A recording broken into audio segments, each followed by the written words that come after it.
Filantropía es un sentimiento, y un sentimiento que puede estar inspirado simplemente por una disposición psicológica del genoma, de la constitución genética de la persona. Hay personas que son más inclinadas a servir, otras más introvertidas. En cambio, la caridad cristiana tiene una motivación externa. Es el amor de Cristo, es el seguimiento de Cristo. La caridad cristiana es la respuesta a aquellos dos mandamientos que fueron el motivo de un diálogo del Señor Jesús con una persona que le preguntó: amar a Dios sobre todas las cosas y al prójimo como a ti mismo. Ese amor al prójimo se vuelve caridad cristiana, que supera la simple filantropía. Una filantropía puede ser, por ejemplo, este señor Bill Gates, que es uno de los más ricos del mundo, y dice: voy a usar parte de mi fortuna para aliviar la epidemia de AIDS. Muy bien, es un buen sentimiento de un buen señor. La caridad cristiana dice: en cada persona que sufre, veo el rostro de Cristo que sufre, y por consiguiente no voy por un sentimiento, voy por fe, una fe hecha obras. Me recuerdo en el año 1991, cuando fue la guerra de los Estados Unidos contra Irak. Estábamos en reunión del Pontificio Consejo de Justicia y Paz en Roma. Y el Santo Padre, San Juan Pablo II, nos dijo: este año no les voy a hacer un discurso, sino que los voy a invitar a que concelebren conmigo en mi capilla personal, porque era el propio día en que comenzó esa guerra. Y yo hacía esta reflexión: es la primera guerra que se vio en televisión, que podía confundirse también con una película. Y este es el problema. Vemos los problemas del mundo casi como que estamos ahí, pero los vemos como una película que no nos toca, en la cual no tenemos nada que ver. Cada día, durante ya 5 años, los medios han reportado matanzas en Siria, por ejemplo. Una guerra irracional que no mueve a nadie. En las Naciones Unidas hay una pasividad. Que sigan matándose total. No están aquí en Estados Unidos, ni están en Europa, ni están en Rusia. Están en uno de esos países que prácticamente no existen. Este es el primer riesgo. El segundo, como usted muy bien lo señalaba, estar al lado del que sufre y pasar de largo. De tal manera que el Papa Francisco nos ha llamado a todos, y especialmente en la conferencia de Aparecida, a la Iglesia de América Latina, a una pastoral samaritana. ¿Qué significa una pastoral samaritana? Que yo no puedo pasar de largo al prójimo que está sufriendo, y que se llama prójimo porque está próximo. Y entonces el Papa en castellano acuñó un neologismo: proximidad. Eso prácticamente en la lengua no existe, pero él es muy claro. Así como cuando nos dijo primerear.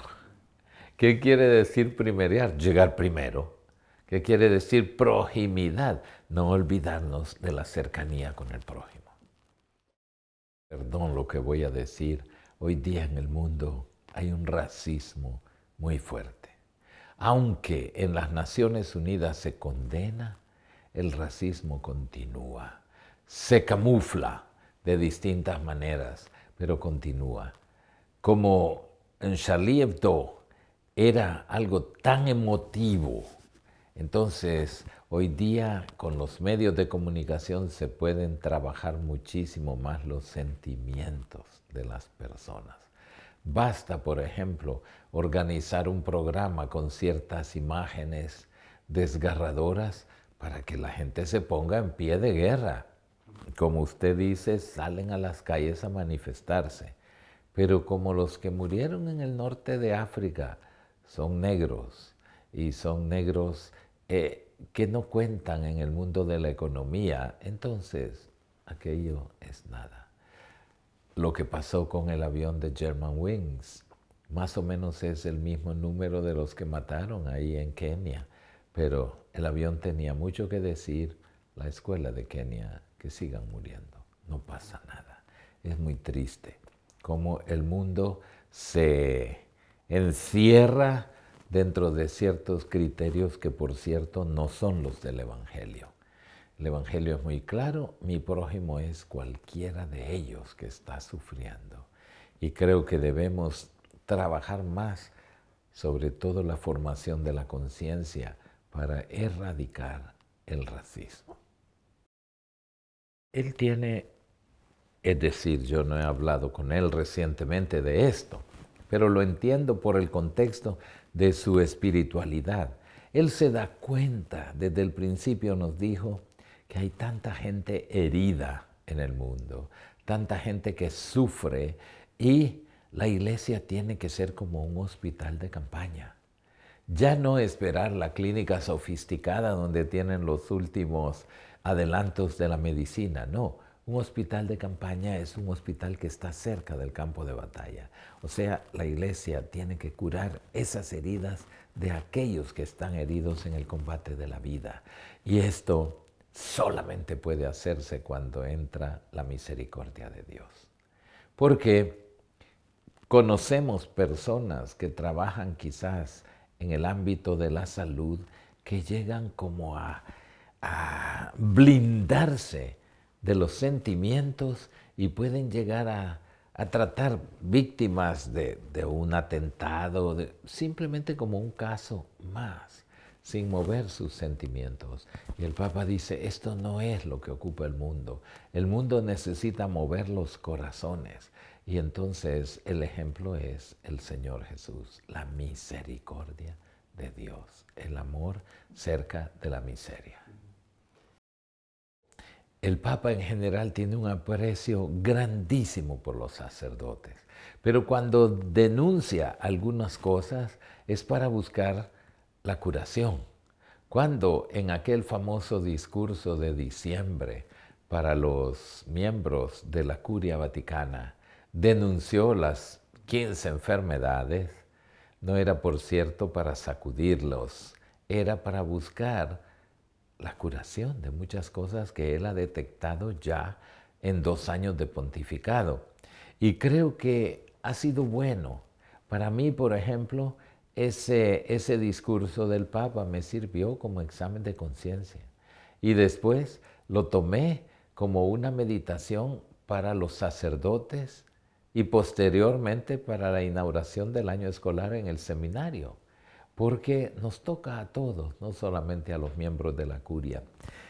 La salud espiritual es tan importante como la salud física. Y puede que vivamos una buena salud física con una mala salud espiritual. Entonces, creo que el Santo Padre lo que quiere es que todos recuperemos la razón de nuestro seguimiento de Cristo, que es buscar la santidad. No vivir espiritualmente en una mediocridad o tal vez en una especie de aburguesamiento. Lo que quiere es que recobremos el entusiasmo, la alegría del Evangelio para seguir a Cristo en el camino de la santidad. Respecto a la misericordia, ciertamente no es un sentimiento puramente humano, es una virtud en la cual tiene que ver el Espíritu Santo. Y por eso el Papa nos habla mucho de la conversión del corazón. Es más, ya el Papa Benedicto XVI nos hablaba de ver con los ojos del corazón. Pero el corazón no tiene ojos, pero sí puede ver. Ver, porque lo que nos quería llamar la atención el Papa es, tenemos que ver con ojos de misericordia. La miseria cerca del corazón. En este momento, Cáritas Internacional lanzó una campaña contra el hambre, porque verdaderamente es un escándalo que el mundo, que tiene suficiente alimento para toda la población, haya un gran sector, más de una quinta parte, que muera de hambre. Y esto es un escándalo, decía. ¿Por qué? Por la indiferencia muchas veces. Sí, tuve hambre y me diste de comer, dice el Señor, pero para la mayoría del mundo tuve hambre y no me importaba. Tuviste hambre y no me movió nada a hacer algo. Y esto es lo que el Papa llama la globalización de la indiferencia. No podemos seguir indiferentes. Es más, en la próxima Expo que va a tener lugar en Milán en el mes de mayo, Caritas Internacional va a participar. Vamos a tener ahí un pabellón porque estamos convencidos de que el mundo no tiene conciencia de lo que significa hoy día el hambre en el mundo y tenemos que luchar contra esto. Las obras de misericordia son una autopista de doble vía. No solamente one way, como dicen los americanos, no, es doble vía, damos y recibimos. Y precisamente uno de los puntos que más debemos enfatizar es que también los pobres nos enseñan, y nos enseñan, por ejemplo, la fe. Yo acabo de celebrar la Semana Santa en mi país, un país bastante pobre, y yo una vez más he tocado que los que más se acercan a Dios son los más pobres. Son aquellos que no tienen ningún dinero en quien confiar, ningunas propiedades en quien confiar, ningunas posibilidades de salir a vacaciones durante la Semana Santa. Su único aliento, su única fuerza, su única alegría es la fe. Y por consiguiente participan masivamente en todas las actividades de la iglesia. Muchos católicos, en cambio, que se llaman católicos no practicantes, entonces practican otra cosa. Practican la evasión, practican completamente diría yo, un materialismo tonto desde todo punto de vista, porque están condenándose a una anemia espiritual. Hablaba yo precisamente en estos días de la necesidad de alimentar la fe. Damos por descontado que somos creyentes. No, no es así. Cada día debemos ser más creyentes, escuchando la palabra de Dios, alimentándonos con la Santa Eucaristía para poder dar frutos de esa fe. No es por simple filantropía, como decíamos al principio. La fe tiene que ser alimentada y el pobre nos enseña eso. Confía solamente en Dios. Cuando estábamos preparando la conferencia de Aparecida, se hicieron sondeos muy interesantes en todas las diócesis de América Latina. Y me recuerdo específicamente en la Arquidiócesis de Santiago de Chile, hicieron un sondeo entre niños del kindergarten. ¿Qué piensas tú de la iglesia? A través de dibujos. Es interesante que los dibujos tenían siempre las iglesias con las puertas cerradas. Y el sacerdote nunca estaba, pero cuando estaba, estaba detrás del campanario. Una cosa muy interesante. Y nosotros tratando de interpretar esto veíamos, es cierto, muchas veces la gente nos busca en la iglesia y dicen, el padre no está, pero está la secretaria. Y la secretaria toma datos y le vamos a llamar y nunca le llaman. Son puntos que, pues, en esas reflexiones de la conferencia de Aparecida, el Papa era el jefe de redacción del documento y todo eso, él lo tiene presente. Por eso nos dijo, tenemos que cambiar nuestra pastoral. No podemos estar sentados en el despacho parroquial o en la casa cural esperando que la gente venga a nosotros. Tenemos que salir a ellos. Y tengo un testimonio muy interesante en la Navidad del año pasado. Un obispo de una diócesis muy importante de Italia había invitado a los jóvenes para el rezo del Santo Rosario en la vigilia de la Inmaculada. llegó a la parroquia donde había invitado a los jóvenes y había 2 personas. Y él se sintió tan triste. Iba con su sotana prelaticia y todos sus capizallos. Y bueno, dijo, yo no le voy a faltar. Y rezó el Santo Rosario con las 2 personas que estaban ahí. Después salió triste, pero a la salida del templo pasó enfrente de un bar que estaba lleno de jóvenes. Y dijo, yo voy a entrar. Y entró en el bar y claro, se hizo un silencio sepulcral. Ver al obispo con todas sus cosas ahí en un bar llenito de jóvenes. Y él se sentó en una mesa con unos jóvenes. Y empezó un diálogo que duró 2 horas. Y él salió tan entusiasmado que un poco más adelante, caminando, había otro bar y se metió esa segunda vez. Eso, yo conversé con él. Él estaba completamente emocionado. Dice, es que ahora entiendo qué dice el Papa cuando nos habla de la iglesia en salida.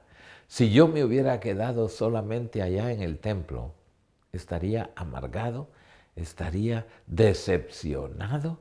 En cambio ahora estoy muy contento porque pude evangelizar a esos jóvenes, no tal vez con el rezo del Santo Rosario, pero respondiendo a muchas de sus inquietudes que ellos con toda sinceridad expusieron y estaban dispuestos a oír, cosa que a veces en los templos no están dispuestos a oír porque les obligan sus padres a ir o simplemente les obliga su conciencia, mira que hoy es domingo, tienes que ir a misa, pero no aquel movimiento del Señor que viene a ti y tú que vas hacia el Señor.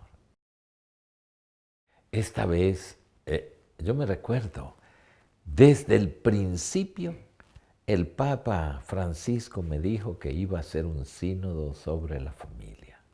Y le estoy hablando del día 17 de marzo del 2013. Tenía 4 días de ser Papa. Y me llamó precisamente para esto de la comisión de cardenales. Pero me dijo, pienso hacer un sínodo sobre la familia. Y digo, santidad, en 1980 tuvimos un sínodo sobre la familia. Sí, me dice, pero la familia de 1980 no es la familia del 2013. Hay cantidad de variantes que hoy día han transformado la realidad familiar y por consiguiente quiero hacerla. Después, en el camino, vimos que modificó la misma estructura sinodal. La primera modificación fue esta, porque yo le pregunté en ese día, Santidad, ¿cuándo va a publicar la exhortación postsinodal?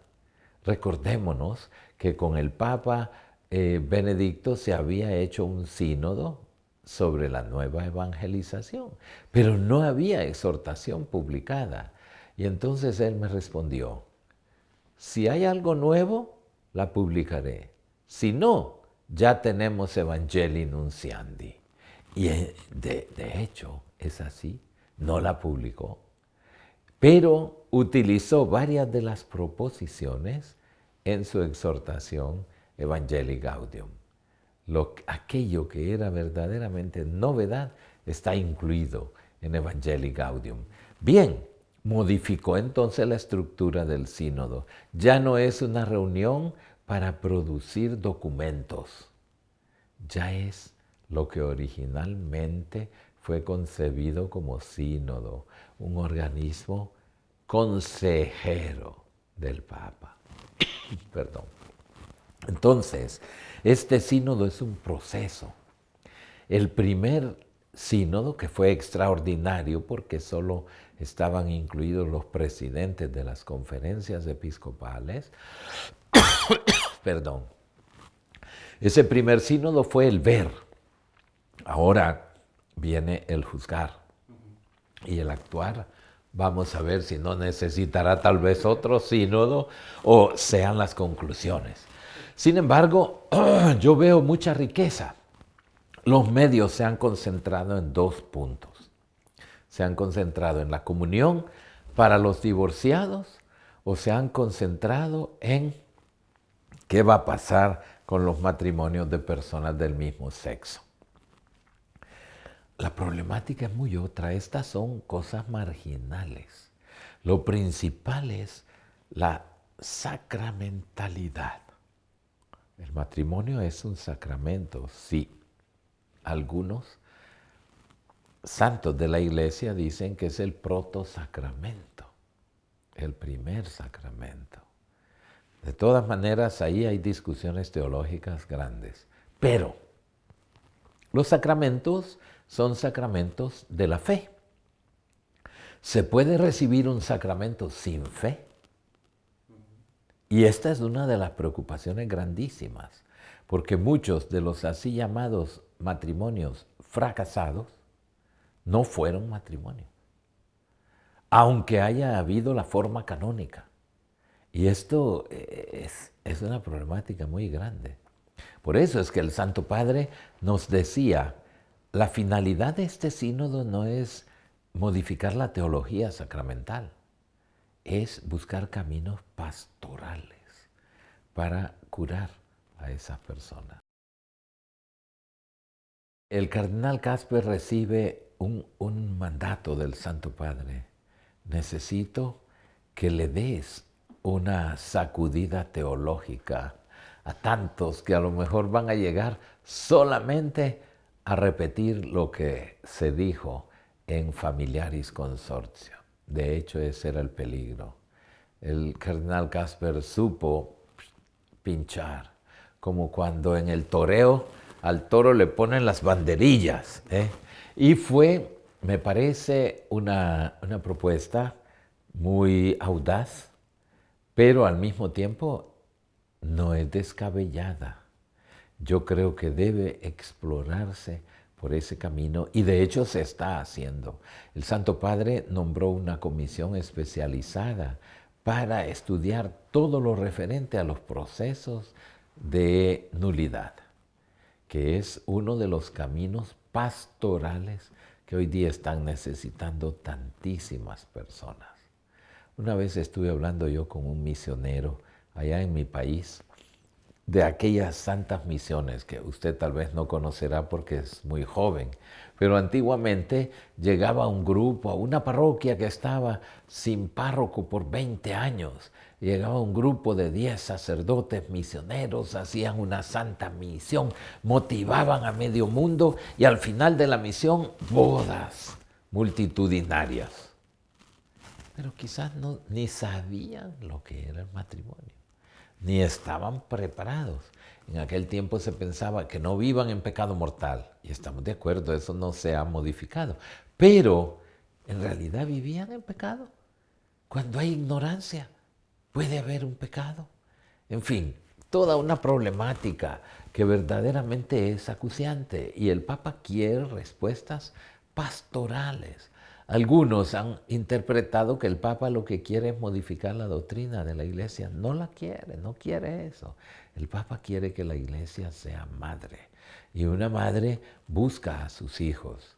Y en algunos casos puede remediar el problema, en otros casos no podrá. Pero no se va a decir la Iglesia está encerrada dentro de la torre de marfil para ser indiferente y voltear la espalda al que está sufriendo.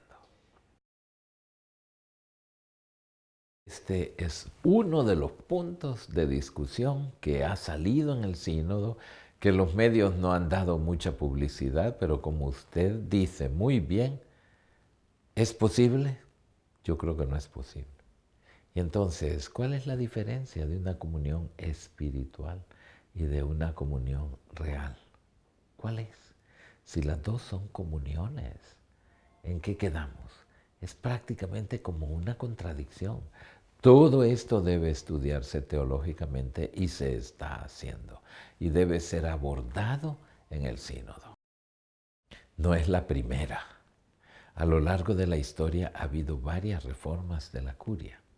La primera que es más reciente es en el 1903, cuando el Papa San Pío X enfoca todo el cambio que había habido en la Iglesia. No nos olvidemos que la Iglesia era un poder temporal también y tenía territorios, los famosos estados pontificios que terminan en 1870, cuando la Guerra de la Unidad Italiana le quita todos los territorios a la Iglesia y el Papa se declara prisionero en el Vaticano, el Papa Pío IX. Queda ahí una situación de, pues, dificultad para la existencia de la Iglesia. Después de el final del siglo XIX, el primer papa prácticamente del siglo XX, San Pío X, hace una reforma de la curia. Esta lleva otro elemento interesante, el Código del Derecho Canónico en 1917, que ya le toca al Papa Benedicto XV. Y el Concilio Vaticano II, que es el gran acontecimiento eclesial de los últimos años de la historia. Después de Vaticano II, el Papa Pablo VI mira que es necesaria otra reforma de la curia. Pasa el tiempo y San Juan Pablo II, en 1989, emprende otra reforma de la curia. Esta sería entonces la cuarta de los últimos 2 siglos. ¿Y por qué? En las reuniones del precónclave había mucho malestar entre todos los cardenales participantes y algunos decían, esta curia no funciona, ha crecido demasiado. Uno de los puntos era que el Papa apenas podía reunirse con todos los jefes de dicasterio una vez al año. Y todos somos conscientes que gobierno puede seguir adelante cuando hay consejo de ministros una vez al año. Hay gobiernos que tienen una vez a la semana el consejo de gobierno. Y es normal, hoy día las cosas caminan tan rápido. Y entonces dijimos, esta curia es demasiado grande. Fue creciendo, creando nuevos dicasterios, hasta llegar a ser un organismo que dejó de ser sumamente operativo. En segundo lugar, apareció algo muy claro. El Papa no tenía toda la información. Y eso de los Batilix famosos solo puso en evidencia eso, que había cosas que no llegaban al Papa. Muchas veces tenían filtros en las nunciaturas o en la misma Secretaría de Estado. Y todo eso, claro, el cardenal Bergoglio estaba en el precónclave y todo eso lo fue escuchando. De tal manera que la primera de las cosas que me dijo es, pienso hacer un consejo de cardenales con este y este. Ya los tenía todos el 17 de abril. Y me dice, ¿y te animas a coordinarlo? Yo le dije, Santidad, si usted lo pide, pues tengo que hacerlo. Y verdaderamente pienso que será algo muy bueno. Ahora, la gente ha confundido reforma de la curia con reforma de la iglesia. Entonces piensan, mucha gente me detiene a mí, que me conoce y sabe, bueno, ¿y cuándo le van a permitir casarse a los sacerdotes? Piensan que se trata de eso. Digo, y tú me has preguntado a mí si yo me quiero casar o no. ¿No? Desde fuera quieren hacer muchas cosas. No se trata de reforma de la iglesia, se trata de reforma de la curia vaticana para que sirva más a la iglesia. Porque la reforma de la iglesia, la ha dicho el Santo Padre desde el principio, comienza por cada uno de nosotros.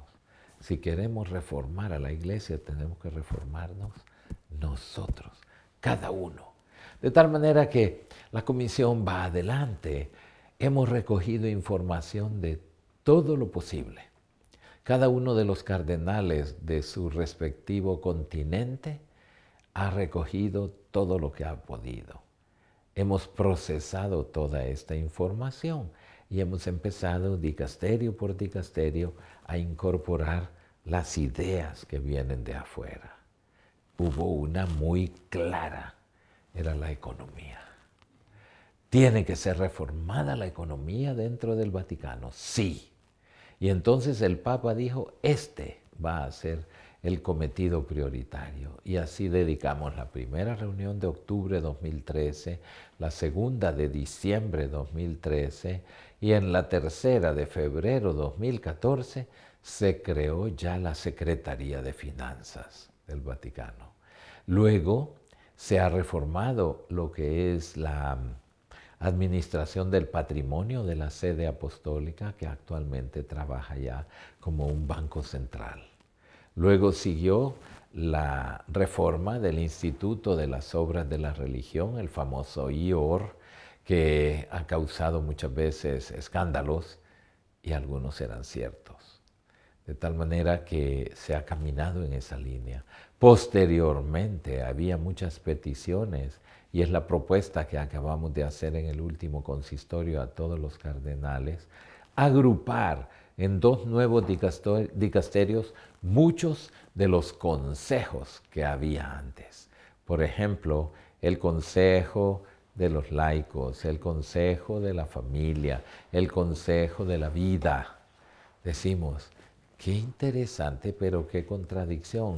Existe una congregación para los obispos, existe una congregación para el clero, existe una congregación para la vida consagrada y no existe para los laicos que son la mayoría de la iglesia. Esto fue una de las cosas que salió más aparente y por eso se está creando un dicasterio para los laicos que va a agrupar el consejo de la familia, el consejo de la vida. Será laicos, familia y vida. Y otro de justicia y paz que abarque caridad, justicia, paz, salud, migrantes y alguna otra de las dimensiones sociales. Lo que el Santo Padre quiere es, al reformar las estructuras, que haya esa reforma espiritual. Por ejemplo, de que los servidores de la curia estén 5 años nada más en su servicio y después de los 5 años volver a sus diócesis. Eso para los sacerdotes. Para los laicos pues es un poco más fácil porque están acostumbrados a esto en la vida civil. Pero para los obispos tiene que ser también. Claro que sí. ¿Por qué? Porque no se justifica un obispo para una burocracia. La vocación episcopal es otra, ser pastor de una grey. ¿Y los cardenales? También. No es misión de un cardenal estar al frente de un dicasterio. Los cardenales son consejeros del Papa y electores de un nuevo Papa. Por consiguiente, todo este tipo de ideas están entrando poco a poco impulsadas por el Papa. Él quiere verdaderamente una reforma espiritual de la Iglesia. Yo puedo hacerlo desde mi posición como arzobispo de una diócesis y como participante en algunos dicasterios del Vaticano. Pero me encanta ver la percepción del pueblo, porque ahí está una de las claves de lectura de estos 2 años de pontificado. De hecho, el mes de marzo, cuando se cumplieron los 2 años del pontificado, nosotros hicimos la fiesta del Papa. Antiguamente la hacíamos en octubre porque fue la elección de Juan Pablo II. Después la hicimos en abril porque fue la elección de Benedicto. Ahora la hacemos en marzo porque fue la elección de Francisco. Y preparando mi homilía, yo decía, ¿qué rasgos sobresalientes hay en este pontificado? La primera palabra que me vino es misericordia. Por activa y por pasiva, y ahora hasta con un año santo tenemos la misericordia. Pero después, el segundo término es alegría. Este Papa ha traído alegría a la Iglesia, la alegría del Evangelio. En tercer lugar, pobres, porque su énfasis en aliviar la pobreza, en tener cuidado de los pobres, es evidente. Si queremos definirlo en 3 palabras, ahí las tenemos. Misericordia, alegría y pobres.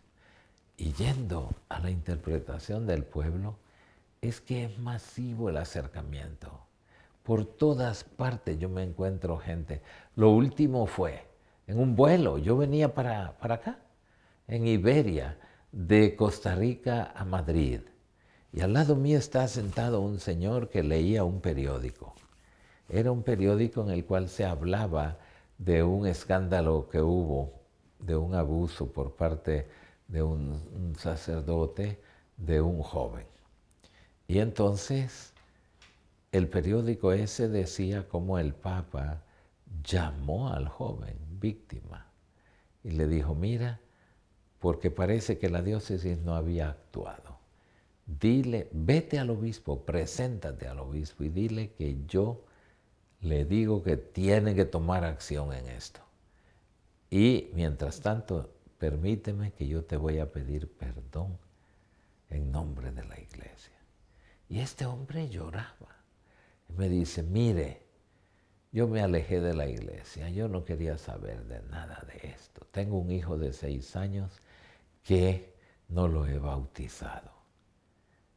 Pero usted me haría el favor de decirle al Papa que él me ha vuelto a la iglesia, que yo regreso a la iglesia y que voy a bautizar a mi chico, porque este es el Papa que necesitamos. Él, el Santo Padre, quizás ni pensó las repercusiones de una llamada telefónica, pero es verdaderamente esto. Ha sido un Papa, es un Papa providencial para acercar tanta gente al Señor Jesús, tanta gente que se había alejado. No tengan miedo de expresar su fe. Y aquí no tienen miedo porque yo lo he visto en estos 2 días. Y sobre todo, vivan la alegría del Evangelio. La fe y sobre todo la Pascua de Resurrección nos trae un mensaje de alegría. Y el Evangelio es todo un mensaje de alegría. Vívanla así. La fe no es triste. Decía San Francisco de Sales, un santo triste es un triste santo. Tenemos que vivir el gozo y la alegría del Evangelio para poder comunicarlo a los demás, a través de contagio, a través de irradiación de esa misma fe.